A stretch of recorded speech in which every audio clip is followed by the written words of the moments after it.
Good afternoon. The last time I drank and got caught, I knew that it would be my last. I was done with all the worry and scared feelings I had inside. I had been drinking at a bar with my half-brother and some friends. The bartender would not serve me because I was starting to pass out at the table. My brother was supposed to drive me home, but I had other ideas. I would go to the bathroom and slip out the back door like I had done many times before. It was routine for me, and it had become like a game I had played. It was not funny, but I was stubborn, and I was going to do it anyway. It was Friday, September 18th at 10:18 p.m. I was on the way to my dad's house to pass out for the night when I decided to stop at McDonald's to get something to eat. As I sat in the drive-thru, I started to pass out. The next thing I knew, I was being pulled out of the car by a policeman.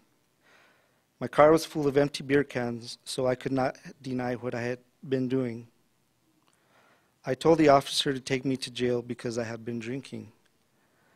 He asked how much I had to drink, and I told him to count the empty beer cans. The 30-pack I had in my car was almost empty. I could not even stand on my own. I refused to do any of the sobriety tests and insisted they handcuff me and put me in the police car. I was tired and I just wanted to go to sleep. At the time of my arrest, I was 3 blocks from my dad's house. When I got to the jail, I was so relieved because all I wanted to do was go to sleep. When I got up the next morning, I had this good feeling inside. I knew that they had taken a dangerous person off the streets. I no longer had to go outside to see if my car had been in an accident, nor did I have to go see if I had been involved in a hit and run. I could not hurt anyone anymore. It's funny to say, but I was glad I was in jail. I was about 7 or 8 when I started drinking. It started out as a funny thing my uncle would do to my cousins and I. He and his friends would get us drunk and make us do stupid things. We were young, we didn't know any better. I guess it was fun for us also because he would let us drive his car. Back in those days, it was easy to get alcohol. I would go to the local store and tell the clerk my uncle sent me. He would put it in the bag and off I went. This went on for several years until I started going to the bar on my own. The older I got, the more trouble I got into. I grew up in a good home. My mother never drank, and neither did my grandmother. My grandmother was a person that kept the family together. She was the person I looked up to the most. I admired her because she was a very smart and wise person.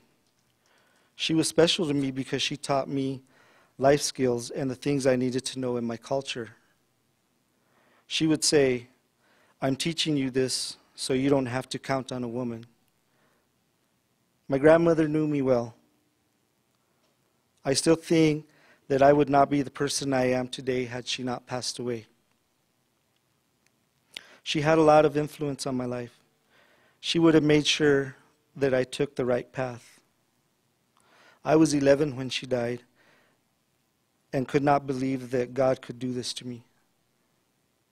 He had taken the best part of my family away. I hated him for that. I carried that around with me for a long time. It wasn't until years later that I could understand what had happened. I was doing community service at the church for this last DUI and had an opportunity to talk to the priest. He told me that God took only the best people to heaven to sit by his side. As I proceeded to ask for forgiveness, I had this powerful feeling come over me. I knew then that I could start to live the life I was meant to live. After my grandmother passed, my mom did the best she could. In a lot of ways, she is like my grandmother, the same personality and the same caring person. She always works very hard, and she did a good job raising me on her own. It wasn't her fault for the way I had turned out. I just always marched to the beat of my own drummer. She knew I had to figure things out for myself, and she gave me enough room to do that. I think sometimes that I took her for granted. As you can see, that didn't work out so well, but she never thought bad of me. She just thought I was going through a bad time in my life. Over the years, my alcoholism has led me to some bad places, and I have lost many things. Since I have become sober 3 years ago, I have gained some of those things back. The most important would be my children. I am grateful that I have them back in my life, and I don't want to do anything to mess that up. I don't really know how to express my gratitude, but I know I am grateful. The friendships, the love, and trust of my family I work on every day, and they are slowly coming back.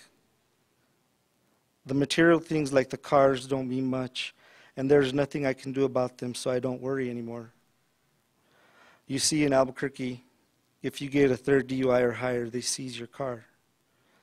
If the judge feels you deserve it, he will give it back. If not, they auction it off. Through all my years of drinking, I carried a lot of shame and embarrassment, and now I'm learning to let it go. There are still people I cannot face, but every day I stay sober, life seems to get better. I don't have the perfect formula for staying sober, but I know that I don't ever want to drink again, and I don't want to go back to where I was.